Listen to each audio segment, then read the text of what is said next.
इतनी प्लानिंग के बाद मैं फाइनली इतनी दूर मैच देखने गई थी, लेकिन किस्मत को कुछ और ही मंज़ूर था। वो कहते हैं ना कि भगवान के आगे किस्मत की भी नहीं चलती। तो hi guys, welcome back to our mini vlog.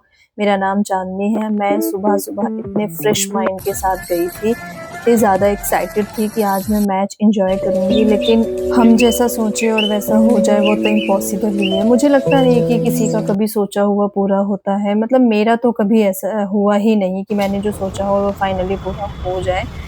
ख़ैर यहाँ देखो, मैं यहाँ पहुँच चुकी थी और मैं मतलब इतनी ज़्यादा एक्साइटेड थी कि फाइनली मैं यहाँ पहुँच चुकी थी, लेकिन और जैसे ही ऊपर मैं आई तो देखा कि बारिश हो रही है और फिर क्या था, सारा मूड ख़राब हो गया था। आप इतने क्योंकि मैं बहुत ज़्यादा एक्साइटेड होकर आई थी। ख़ैर अब क्या ही कर सकते हैं, और कुछ ही देर में पूरा स्टेडियम लगभग खाली हो गया था। जो थोड़ी देर पहले लोगों की आवाज़ों से स्टेडियम गूंज रहा था, लेकिन अब क्या कर सकते हैं, पूरा स्टेडियम खाली हो गया। अब मुझे लगता नहीं कि अब ये बारिश रुकेगी भी, बट ये लोग ट्राई कर रहे थे। पर क्या होता है ना, बारिश बहुत तेज़ नहीं तो धीरे-धीरे आती रहती है, तो उससे तो ग्राउंड गीला हो गई।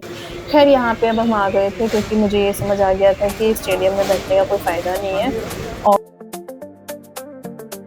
किड्स के साथ कुछ कॉम्प्लीमेंट्री था, तो यहाँ पे ऑप्शन था, या तो आप ये चिप्स वग़ैरह ले लो या तो फिर ये छोले कुलचे वग़ैरह था, तो आप ये ले लो। और यहाँ पर मैंने थोड़ी-सी पिक्चर्स क्लिक करवाई, कुछ तो मेमोरीज़ क्रिएट करनी ही थी। वो कहते हैं ना, कभी-कभी प्लान हमारा होता है लेकिन फैसला मौसम का होता है, तो मुझे लगा अब यहाँ पे बैठने से कोई फ़ायदा नहीं है, क्योंकि बारिश रुक नहीं रही थी, तो मैं घर की तरफ निकल गई। Thanks for watching.